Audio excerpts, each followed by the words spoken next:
Okay, yeah. So pick up that story. You're 18. Yeah, so I was hired by a gentleman named Peter Prescott who had influence on me. When you're 18 years old, you don't know what you don't know. And so you're not aware of... Sometimes at 30 years old, you don't know what you don't know. Yeah, I agree with that. I think that everything makes sense as you get older. What makes sense at 30 didn't make sense at 20, right? Yeah. And what makes sense at 60 didn't make sense at 50. Right. That's the great component of life, is the wisdom that comes with it. When I think back to the very early days, Peter Prescott, I got two quick stories. One, I get a phone call. He said, this is Peter Prescott. And I knew exactly who it was. He had a tractor trailer, several race cars, okay. and his driver was Kevin LePage out of Vermont. And he was, Rick Hendrick, or he was George Steinbrenner of our area. Like, he had that kind of influence and presence. So I said, yes, sir, Mr. Prescott, what can I do for you? And he said, well, I want to meet with you. Okay. Can you meet me at Senators in Augusta? And I don't know how I knew about Senators, but I did. I knew of that restaurant. And I said, yes. When? He said, 2 o'clock tomorrow. I said, I'm in school. And he said, 6 o'clock. Good enough. I hung up and I said, I'm going to get a good meal. I'm at least going to get a good meal. Within an hour, he had hired me. And he hired you as a driver? Yeah, he hired me. And I didn't even talk about getting paid, but he said, I'm going to pay you $500 a week. And at the end of the year, they had this race called the Race of Champions. And if you had won a race during the year, you qualified for this final race of champions. And when I reflect on that, you had Robbie Crouch, Dave Dion, Junior Hanley, Beaver Dragon, Ralph Nason, all my heroes, Mike Rowe. They were in that race, and I was in that race because I had won. And on Wednesday, prior to that race, Peter summons me to his office, and our race shop was within a couple hundred yards from his office. But I'm thinking all the way up, God, it's the end of the year. He couldn't possibly be firing me, could he? And I was a little anxious. But I went to sit down, and he said, I'm going to get right to the point. This is the biggest race of the year, the Race of Champions, and I want to win that race. And I said, that's really good. He said, yeah? And I said, yeah, because I really want to win that race. And I said, you and I think a lot alike, don't we? I mean, this is really who we are. We're winners. He says, yes, and I'm going to give you $1,000 if you win that race. Listen, I learned something about myself. I thought I emptied the tank every race, but I was presented with an incentive that really never existed in my life. My first job was Kohl's Express. I was a parts delivery guy for Kohl's Express, and I loved that. I loved that job. I had more speeding tickets than I got paychecks, but I could deliver parts faster than anybody they'd ever seen, and consequently, they couldn't live without me. I mean, even though I was in high school, only working 6 hours a day, I just flew around Bangor, Brewer, Old Town, and I could listen to the Maine Black Bears baseball while I was delivering, which I loved John Winkin in Maine baseball back then. You remember, that was probably the high watermark. So we're talking what, 83, 84? Yeah, 80, 83, 82, 83, 84. Yep. Anyway, Peter offers me $1,000 bonus if we win the race, and that's all I needed. That was the little extra, and I split Junior Hanley and Robbie Crouch for the lead going into turn 3 and set sail. I win the race, and it paid, it paid $5,000, I think, which was a lot more than ordinary because it was the last race of the year, and all in I got a big bonus. But I remember standing on the door of the car with my arms out like this, and that moment resonated with people. Like, look at him. And then I don't remember doing this, but people referred to me as Richard Nixon. Okay, they said, "What the hell does he think he's Richard Nixon?" Because I must have done this. Okay, that was my Richard Nixon moment, and from that point, you were hooked. My life has been 200 miles per hour. Don, I've been traveling at 200 miles an hour my entire life, including right now. I'm 60. I feel 30. Hand on heart. I buy the racetrack in August of last year, 2025. And I said to the people closest to me, I said to Lisa, this is exactly what I was meant to do. She said, "What's that mean?" And I said, I'm not sure I can explain it, but it's if you want, it's a bit of divine intervention, in that I knew early in my life what I wanted to do, sitting right here in these grandstands. 1970, I sat right there, Don, right over your left shoulder. Yep. And I have vivid memories of watching my dad drive the number 12, 1964 Ford Fairlane, orange and white. He won the heat race, he won the semi-feature, and he won the feature. In the Bangor Daily News, the next Monday, that following Monday, that was a Saturday night, Alan Craven wins Triple Crown. And I sat right there, and I remember the smell of the tires and the fuel, the sound of the engines. But most importantly, I think what really resonated with me was driving crazy. I mean, just watching these guys fly around and pass cars. And one of the things I learned working at ESPN for 14 years is that, you're around. I connected and became friends with Mike Ditka. I was connected with Teddy Bruschi, Nomar Garcia-Parra, all disciplines of athlete. Yeah. And one of the things I learned is Father Time is undefeated, right? Yes. I'm 60, and I really sincerely believe I could still compete. Oh, I have the itch terrible, and I take it out on the pace car. That's my release, my therapy of the pace car. Yeah. But I think I could go out and run fast. And could I? We'll see. I don't know. But it never goes away. You want a race here I do. at some point. Yeah, I do. Whether it happens or not, it exists. And I didn't want to race when I came here and bought the racetrack. I just wanted my purpose back. So you didn't buy this as a place for Ricky to race? Of course not. Absolutely not. No, that's the contagion that's the DNA that exists within me that fueled me and fostered this. If sitting there in 1970 fostered this vision and principally who I am. I mean, I still love it. I still love driving, like anything.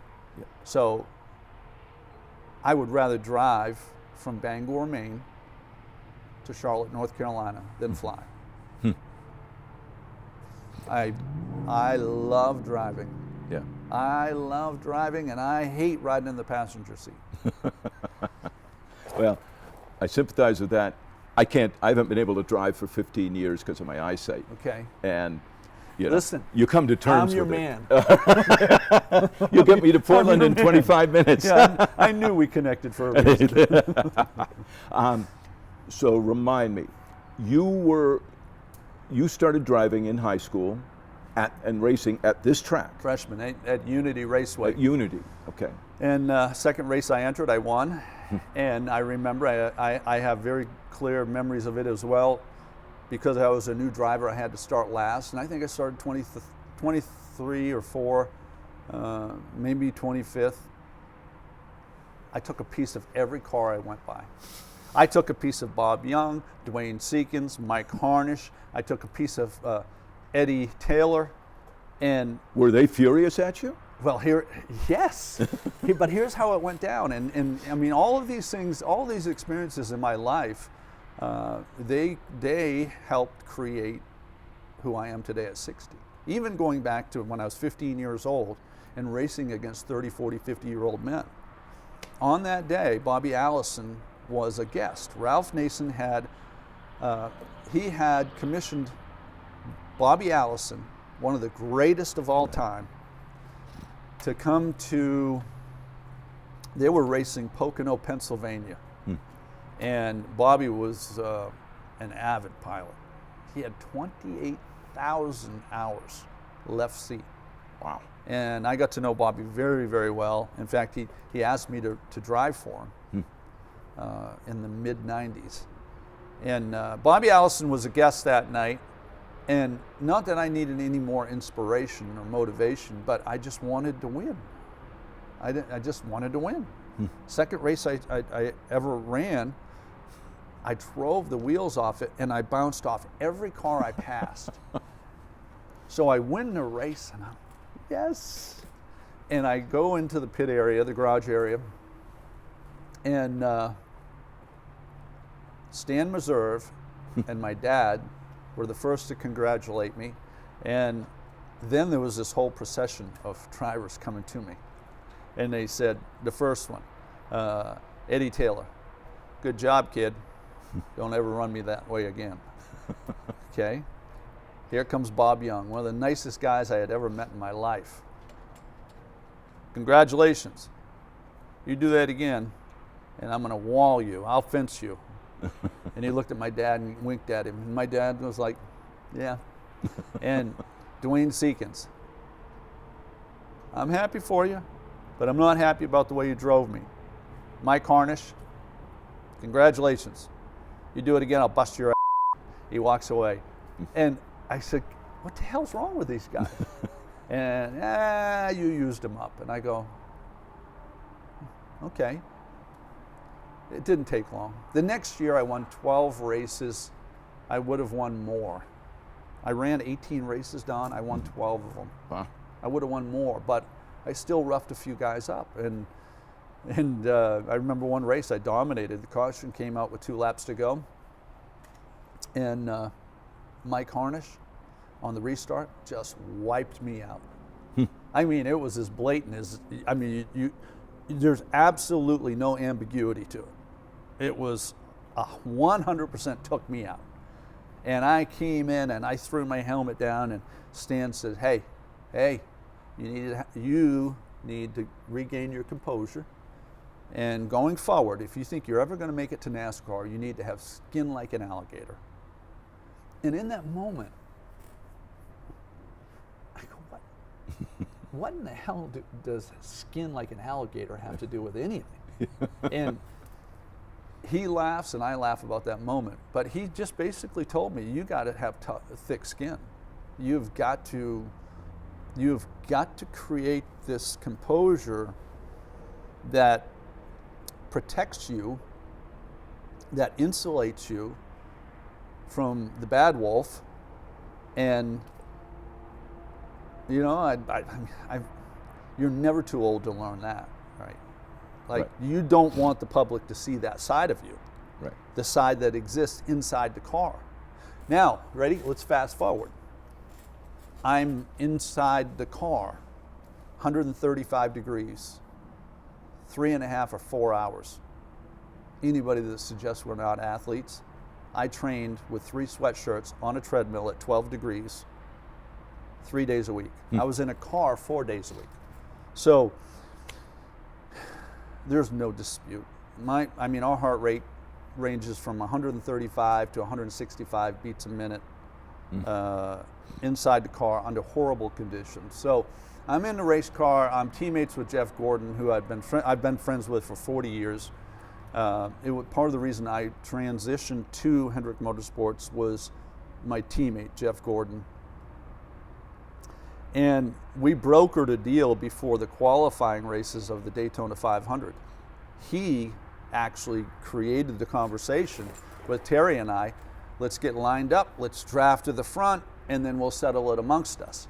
And we start the race, and Terry and I push Jeff up, and Jeff gets to the lead and dumps us. He just dumps us and hooks up with Earnhardt. And to this day, I haven't forgiven him, okay? And he's one of my closest friends. But what I learned is there has to be two forms of you, okay?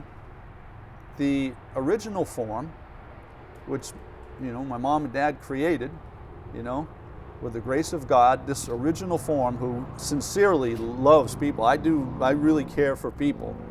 That's a big part of what's going on here. I shake hands with as many people as I can every week. And then there's the other side of, that's the good wolf. It's the bad wolf.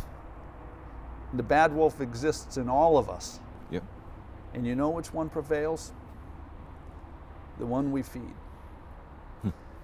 Every Saturday or Sunday, I fed the bad wolf. And guess what? I was amongst wolves. Dale Earnhardt, Bill Elliott, Mark Martin, Jeff Gordon, Jimmy Johnson, Tony Stewart. I can go on and on and on. They were bad wolves. Yeah. For about 4 hours every week.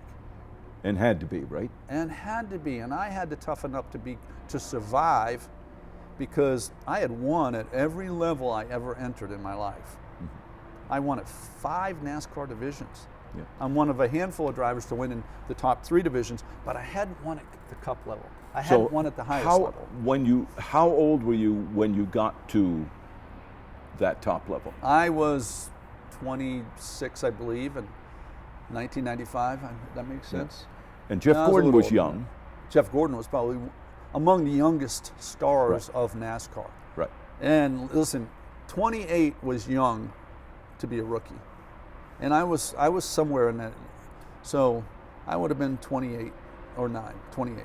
Yeah. Nobody really got a chance at the top level until they were confirmed at the lower levels of NASCAR. At Daytona, Talladega, Michigan, Darlington, Rockingham. All of those tracks required different things, and they were dangerous tracks, as we know. Right? We lost 4 drivers in 2001, and Earnhardt being the most prominent name, because he was Daytona. Yeah. But we all understand the risk. We all accepted the risk. And probably from a fan point of view, there was that accident when, to watch it, came close to losing you. Yeah, a couple. In 25 years of driving, I had 2. So, absolutely derailed my career. Mm-hmm. But, the part of my life that people don't hear me discuss a lot, because there's still scar tissue from that. There is literally scar tissue from my wreck at Texas in '97. But then there's the mental side of it, which I'm pretty much at peace with. But I only had 2 years of experience. I was battling for wins at the beginning of my second year. I battled Earnhardt for a win at Rockingham. Mm-hmm. I battled Gordon for the win the next week at Darlington. I win my first pole position at Martinsville. I go into Talladega, 3rd in points in my second year, and break my back. Terrible wreck. Yeah. Next year, I lost most of that year because of the injuries and just the residual effects of it, right? Just not sleeping. And I go into Daytona 1997, 3rd in the Daytona 500. Top 5, challenging at Rockingham. Jeff, my teammate's leading the points. I'm 2nd in points. Go to Texas, lightning fast. I go up for my 2nd run at Texas. I wake up in a helicopter with no vision, blood coming from my right ear, fractures. Fractured my right scapula, which kind of registers what kind of a hit it was. I believe that's the largest bone in your body, and complete confusion. Don't know where I am, obviously. I hear the props of the helicopter, but I have no visual to acclimate myself. I actually signed my next of kin because I didn't have family with me as they took me to the trauma center of Parkland Hospital in Dallas. And everything was derailed for 3 years, because of that. I was thinking on the way up today, I think in, what year was that, 97? It was 97, that's 97. A good memory. We rarely heard about concussions in sports at that point. Right. You heard about somebody getting his bell rung in Yes. football. But you suffered some real brain injury in that, didn't you? Yeah, so initially, after a period of recovery, released from Parkland Hospital, and then I began rehabbing at Panther Stadium in Charlotte because Rick Hendrick, my car owner, was friends with the Richardsons who owned the Carolina Panthers. Mm-hmm. And they had this phenomenal center of health, fitness, rehabilitation. And I alternated days, but I would go to Chapel Hill where my daughter graduated, and I would have all of my meet with a neurologist and go through what's called a vestibular recovery. My vestibular system was compromised, and my right ear was like 44%. If I closed my eyes, I'd fall over. If under ordinary conditions, I could function. But if we turned the lights out to the room and, walked to hop in bed, I would fall over. Yeah. So I got this comprehensive understanding of your vestibular system. And I was compromised. And you tried to drive again. Yeah. And had to step up at some point and say, I can't do it. Yeah, so I was reasonable with a brand new windshield, and I think we qualified 4th or 5th at Atlanta, 214 mile an hour corner entry speeds. The G-forces, remember qualifying is just one lap. So I passed that test.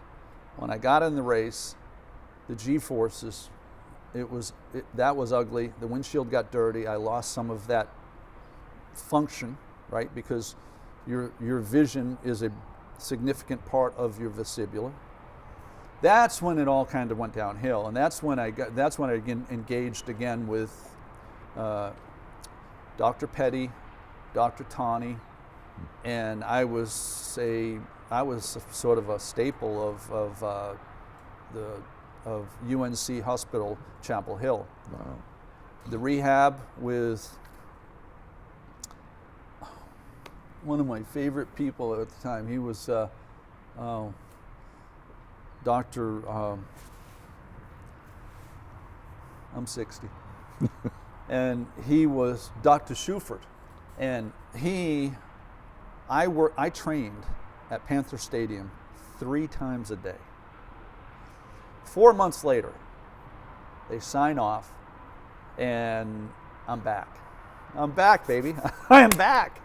My teammate Jeff Gordon, while I was out in my absence, Jeff Gordon had won 3 consecutive poles.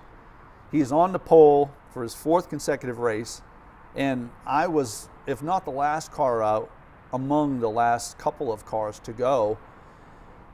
And I knew that I was fast. I knew I was good. I didn't know if I was good enough to knock Jeff off the pole, but I was in the best condition of my life. They had to make new uniforms for me. I was the real deal, that element of conditioning, I thought. I set a blistering lap. I knocked Jeff off the pole. I'm rolling around the track. Jeff was the first to congratulate me.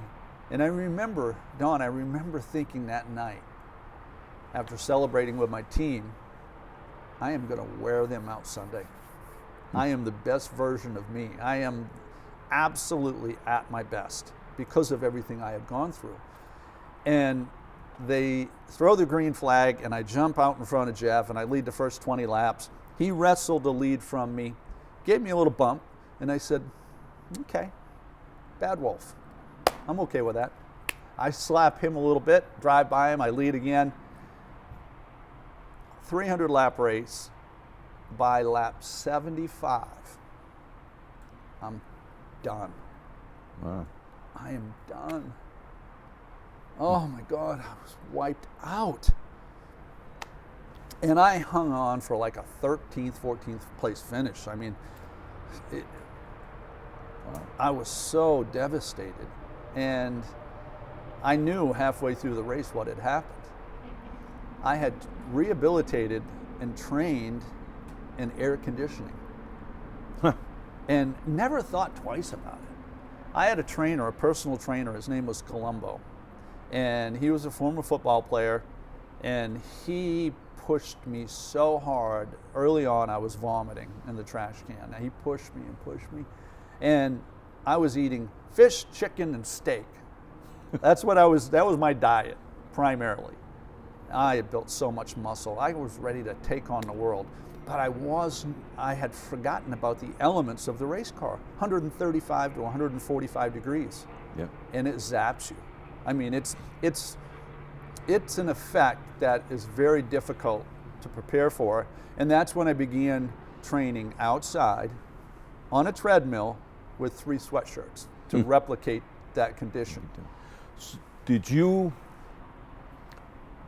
ever get back to a condition that you said, yeah, I can be tough, I can be the bad wolf, and I'm good to go? Yeah, I got back to that for sure, but I don't think that I was ever as, okay, like if you had all this, take the perfect sensory, the feel that you have in your toes and your fingers and your backside and all of the things you incorporate with your hard drive, your brain. And remember, you have to download that and process it in milliseconds, right? You're reacting to the limit of the track.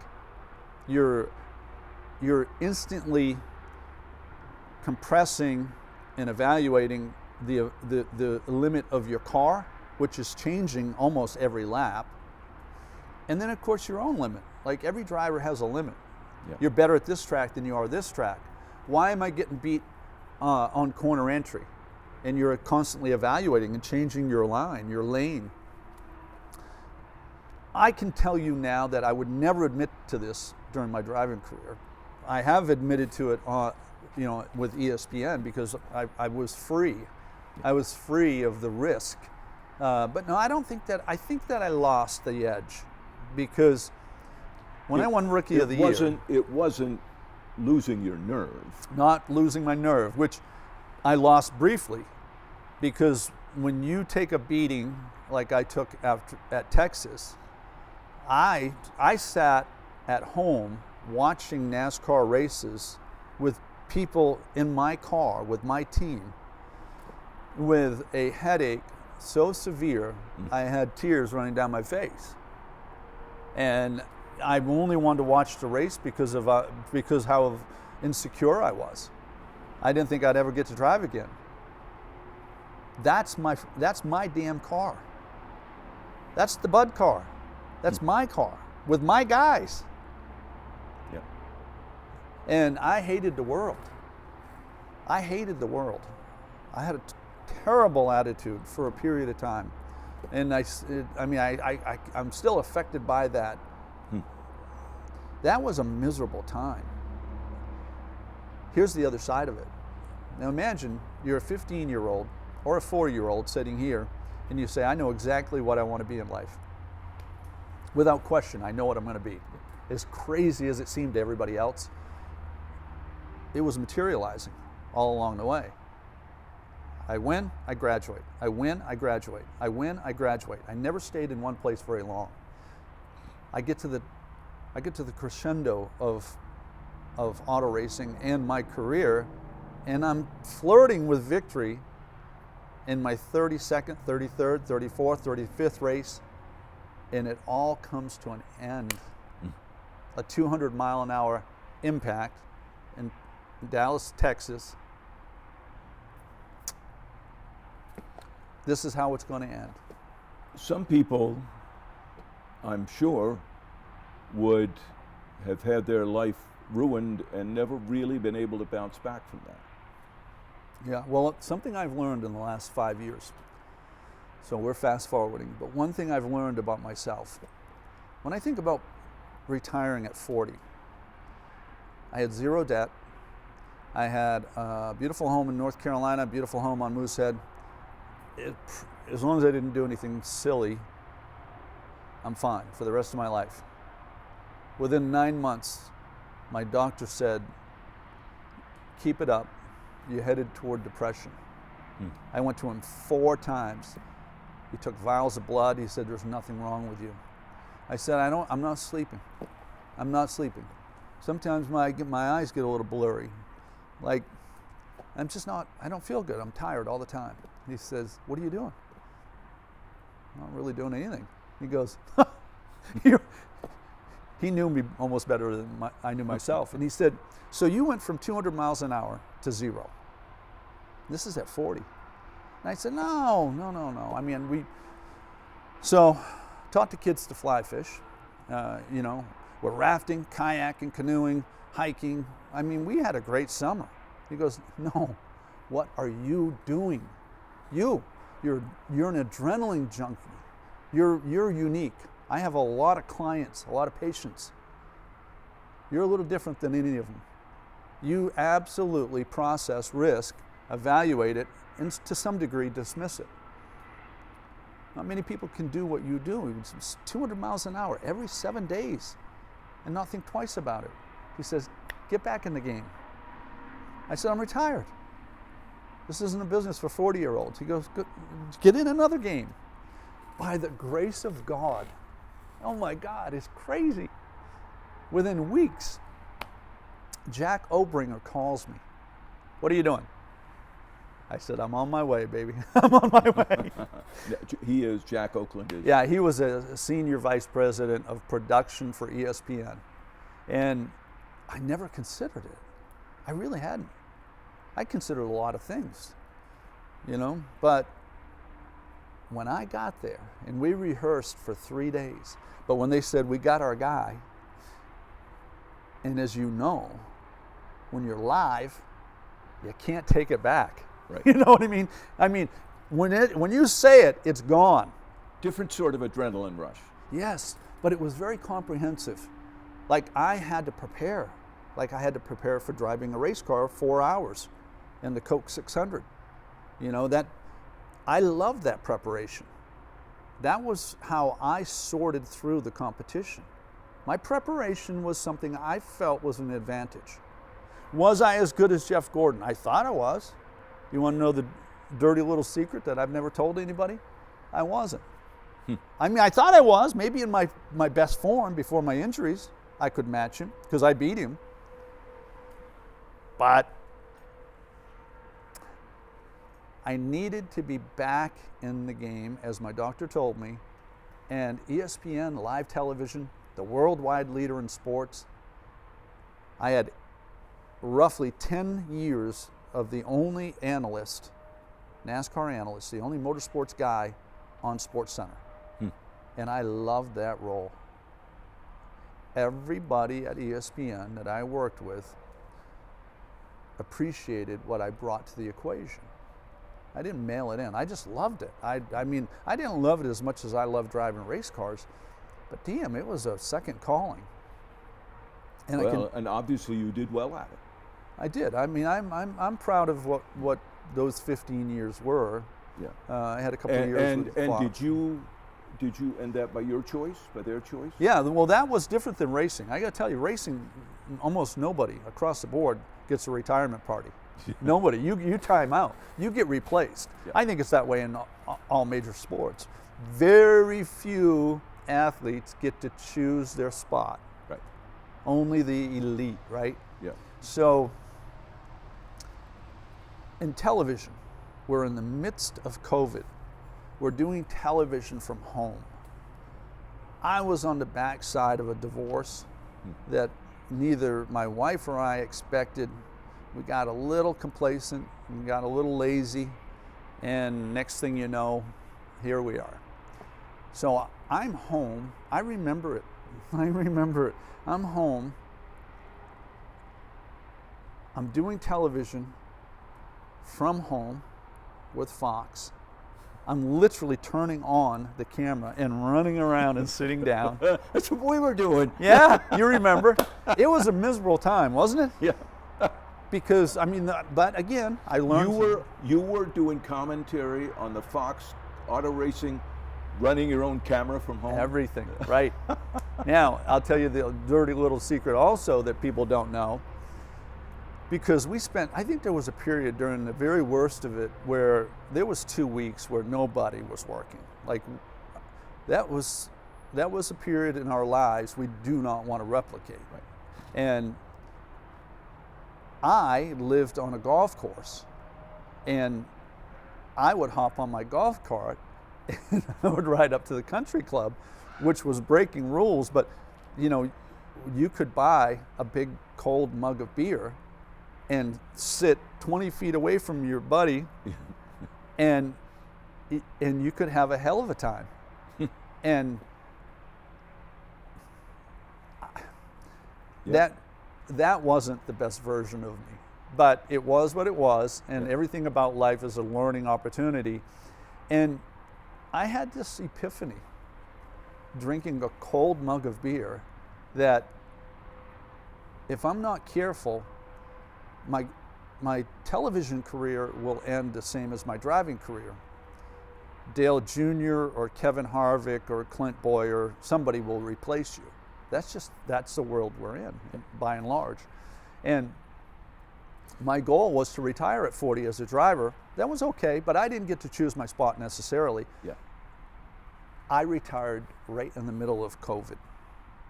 I retired having had a mug of beer and saying, it's time, because I could see it coming. And I sent an email to Los Angeles, and they said, you can't. We've got an agreement. The agreement goes through the end of the year. And I said, I get that. No, I didn't mean it. And so it was really kind of a weak moment. Yeah. Like, so you went through the end of the year and retired? Yeah, so what it did, though, is it gave me 6 months to prepare for my third life. Yeah. Which now is Speedway 95. Yeah, there was a gap of about 5 years where I was traveling the country buying Corvettes. I love Corvettes, and I was enjoying myself, but it was a horrible business model. I mean, really, it was a gap. I was filling a gap. I absolutely had no purpose, even though I didn't know I didn't have purpose. Yeah. I was carrying my golf bag every single morning playing golf. I fell in love with golf, and I liked the exercise, and I was on the course every single morning, rain or shine. So that's another way of saying I only worked about 6 hours a day, if that. And I was a relatively unpleasant form of myself. Yeah. It wasn't until I bought this racetrack that I realized, wow, I found the secret sauce. What was it about this place? Obviously, it's close to where you started. Yeah. I recognize that. It's auto racing. It's competing. It's purpose. It's, this is who I am. This is absolutely who I am. For 8 weeks, I did my evaluation period, even though I had already bought the racetrack. I'm evaluating that same thing, looking into the future. What do we want this to be 10 years from now? I went through the garage area. I shook hands with every competitor, every one of the crew members. Halfway through the night, I would come over here and shake hands with our customers, the fans, I'm continuing to do that. It's who I am. It's a critical part of the equation. And I'm going to tell you right now, I don't think anything can compare with winning a cup race. And that's, you only have to go to YouTube and see the effect that had on me. But I am in a damn good place. I'm loving every bit of this. Some of it isn't easy. None of it's easy. But there's a saying, and I acknowledged it pretty early in my life. I sent this to Dale Jr. one day in a text, and he came back at me and he said, "That is awesome." And I said, "All the fun's in the struggle." I had heard that. And it won't make sense to everybody that just heard it, but it's real. You might not think it at the moment. It's miserable. It's painful. It's exhausting. But when you have a capacity crowd on your opening day, like we did June 13th, when you have over 100 competitors compared to the 25 competitors I saw when I bought the track, so that's 4x in less than 8 months, then you can pause, which I did Sunday, by the way, with a bowl of lobster stew, because you can't get that anywhere. You can get a bowl of lobster stew. And I said, all the fun is in the struggle. That's how I feel. Yeah. So let's see if it's okay with you, Derek, if we can do a little bit outside. We've got the sun muted